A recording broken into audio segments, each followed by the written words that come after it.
नमस्कार दोस्तों, स्वागत है आपका हमारे YouTube चैनल पर। दोस्तों, अगर आप हमारे YouTube चैनल पर नए आए हैं तो आप हमारे YouTube चैनल को सब्सक्राइब कीजिए, बेल आइकन को प्रेस कीजिए ताकि आने वाली वीडियो का नोटिफिकेशन सबसे पहले आपको मिले और आप हमारे चैनल पर इस तरह की वीडियो देखते रहें।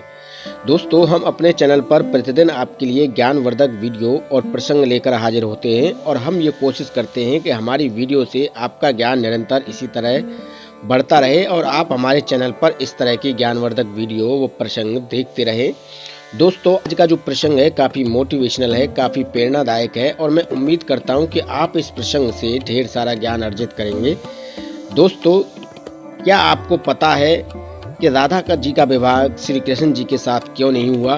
अगर जनमानस में, जन समाज में प्रेम की बात करें तो सबसे पहले श्री कृष्ण जी और राधा जी का ही प्रेम सामने आता है।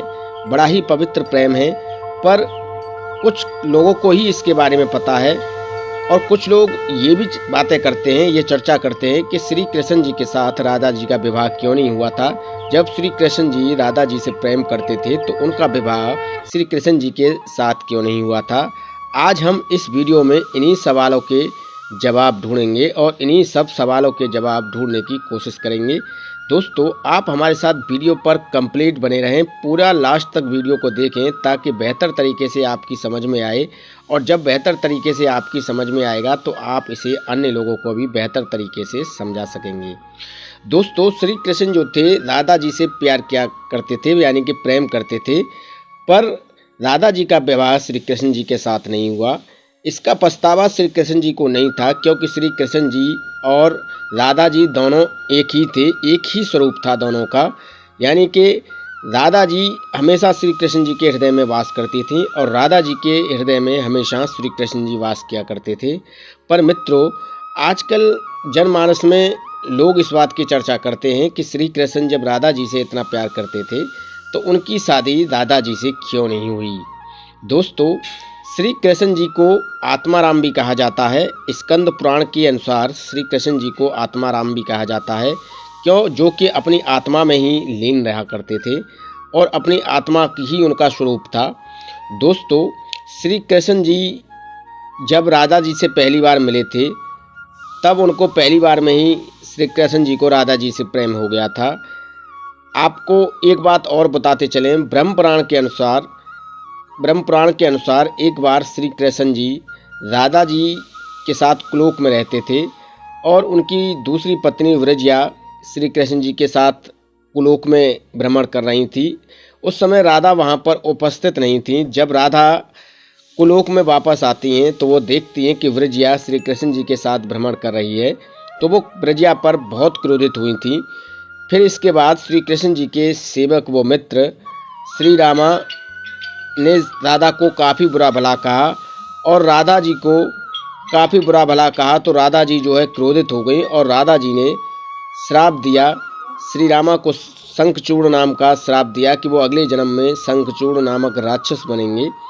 तब श्री रामा ने भी राधा जी को श्राप दिया कि तुम जब धरती लोक पर मनुष्य रूप में जन्म लोगी तो तुम्हें 100 वर्ष तक कृष्ण जी के विछोह का सामना करना पड़ेगा। प्रिय दर्शकों, इसके बाद श्री कृष्ण जी ने राधा जी से कहा कि जब तुम पृथ्वी लोक पर मनुष्य रूप में जन्म लोगी तब भी तुम मेरे पास ही रहोगी और मेरे साथ ही रहोगी, तुम्हें मुझसे कोई अलग नहीं कर सकता। ऐसा जो है कृष्ण जी ने राधा जी से कहा। प्रिय दर्शकों, इसके बाद जब कृष्ण जी का जन्म पृथ्वी लोक पर हुआ तो कृष्ण जी नंद बाबा के यहाँ रहा करते थे, माता यशोदा के साथ रहा करते थे और माता यशोदा के साथ उन्होंने काफ़ी समय बिताया। इसके बाद अगर हम आपको रामचरितमानस के बालकांड की बात करें तो रामचरितमानस के बालकांड में एक बार लक्ष्मी जी के स्वयंवर में नारद जी और विष्णु भगवान गए हुए थे, तो विष्णु भगवान ने नारद जी को अपना स्वरूप देने का वादा किया था, पर उन्होंने अपना स्वरूप उन्हें नहीं दिया, उन्हें एक बंदर का स्वरूप दे दिया। तब नारद जी उस स्वयंवर में हंसी का पात्र बन गए थे और इसे लेकर नारद जी काफ़ी क्रोधित हुए थे। जब नारद जी बैकुंठ धाम आए तो उन्होंने भगवान हरिनारायण जी को काफ़ी बुरा भला कहा और उन्हें श्राप दे दिया कि तुम्हें 100 साल तुम्हें पृथ्वी लोक पर अपने राम अवतार में अपनी पत्नी के वियोग का सामना करना पड़ेगा, क्योंकि नारद की लक्ष्मी जी से विवाह करने की इच्छा अधूरी रह गई थी, क्योंकि उन्हें भगवान हरि नारायण ने अपना स्वरूप नहीं दिया था। दोस्तों, इसके बाद में जब पृथ्वी लोक पर भगवान राम का अवतार हुआ तो उन्हें माता सीता के विक्षोभ का सामना करना पड़ा और कृष्ण अवतार में राधा जी के विक्षोभ का सामना करना पड़ा था। ये नारद मुनि के रामचरित्र मानस में बालकांड में ये सब लिखा गया है, उनका वर्णन किया गया है। दोस्तों, इसके बाद जब श्री कृष्ण यशोदा माँ के साथ अपना समय व्यतीत कर रहे थे तो वृषभान जी के साथ राधा गोकुल आती हैं और इस समय यशोदा माँ ने कृष्ण जी को ओखल से बांध दिया था। तो जब वो देखती हैं तो कृष्ण जी को भी राधा से प्यार हो जाता है, प्रेम हो जाता है और राधा को भी कृष्ण जी से प्रेम हो जाता है। उनके इस प्रेम की चर्चाएं आसपास के गांवों में फैलने लगी, जोर तोड़ से उनके प्रेम की चर्चाएं होने लगीं। तब जो है राधा जी का घर से निकलना बंद कर दिया गया। प्रियदर्श को बाल अवस्था में ही राधा जी को कृष्ण जी से प्रेम हो गया था। महज उनकी कृष्ण जी की उम्र जब 8 वर्ष थी, राधा जो थी कृष्ण जी से 5 वर्ष बड़ी थीं। एक बार कृष्ण जी ने माता यशोदा से ये कहा कि मैं राधा से विवाह करना चाहता हूँ। तब माता यशोदा ने कृष्ण जी से कहा कि तुम्हारा विवाह राधा जी से नहीं हो सकता, क्योंकि राधा उम्र में काफ़ी बड़ी है तुमसे और हम तुम्हारे लिए कोई और कन्या ढूंढेंगे। इस पर कृष्ण जी नाराज हो गए। तब उन्हें नंद बाबा गर्ग मुनि के पास लेकर गए। गर्ग मुनि ने कृष्ण जी को समझाया कि तुम्हारा विवाह राधा से करना ठीक नहीं है। तुम्हारा जन्म किसी खास उद्देश्य के लिए हुआ है, किसी खास लक्ष्य के लिए हुआ है। तुम पृथ्वी पर रहकर एक धर्म की स्थापना करोगे, इसलिए तुम्हारा जन्म किसी खास उद्देश्य और खास लक्ष्य के लिए हुआ है, इसलिए तुम्हें राधा जी से विवाह नहीं करना चाहिए। तब कृष्ण जी ने गर्ग मुनि से कहा कि हे मुनिवर, अगर मैं राधा जी से विवाह नहीं करता हूँ और मैं पृथ्वी लोक पर धर्म की स्थापना करता हूँ, तो क्या मैं धर्म की स्थापना इस लक्ष्य के साथ करूँ कि जिससे मैं प्रेम करता हूँ और जो मुझसे प्रेम करती है मैं उससे विवाह न करूँ, एक अधर्म को छोड़कर एक अधर्म करने के बाद मैं जो है धर्म की स्थापना करूँ, ये कहाँ का न्याय है। तब गर्ग मुनि ने कहा कि कृष्ण जिद मत करो, हम तुम्हें एक बात और समझाते हैं। तब गर्ग मुनि कृष्ण जी को अपने साथ एकांत में ले गए और उनसे कहा कि तुम माता यशोदा और नंद बाबा के पुत्र नहीं हो, तुम वसुदेव और देवकी के पुत्र हो। इस बात को सुनकर कृष्ण जी कुछ कहने की स्थिति में नहीं रहे और गर्ग मुनि से अपने बारे में और कुछ जानने की भी इच्छा जताई।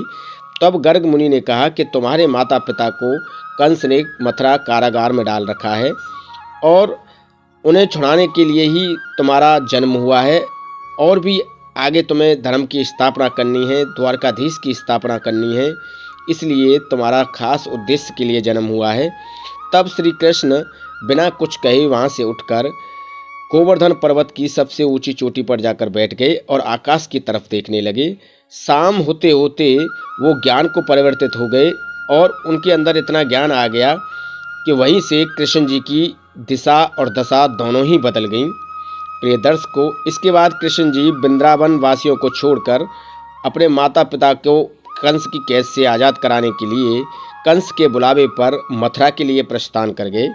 तो प्रिय दर्शकों, इस वीडियो में हमने आपको यही बताने और समझाने की कोशिश की है कि जिसे आप प्रेम करते हो, अगर आपका विवाह उसके साथ ना हो तो आप इस बात को अपने दिल में ना रखें, बल्कि उसके प्रेम को अपने दिल में संजो कर रखें, ताकि उनसे आपका जुड़ाव और लगाव हमेशा बना रहे और आपके मन में कोई घृणा और ईर्ष्या की भावना पैदा ना हो। दोस्तों, हम उम्मीद करते हैं कि आपको ये जानकारी अच्छी लगी होगी और आप इस जानकारी से ढेरों लाभ उठाएंगे। कृष्ण जी के विवाह न होने और होने का कोई कारण नहीं था। कृष्ण जी के मन में राधा जी की छवि हमेशा थी और रही और रहेगी। दोस्तों, हम उम्मीद करते हैं वीडियो अच्छा लगा होगा। वीडियो अच्छा लगा हो तो अपने दोस्तों में शेयर कीजिए। चैनल पर पहली बार आए हैं तो चैनल को सब्सक्राइब कीजिए, वीडियो को लाइक कीजिए, ताकि इस तरह की और भी वीडियो आपको देखने के लिए मिले। हम फिर हाजिर होंगे आपके साथ, तब तक के लिए नमस्कार, धन्यवाद।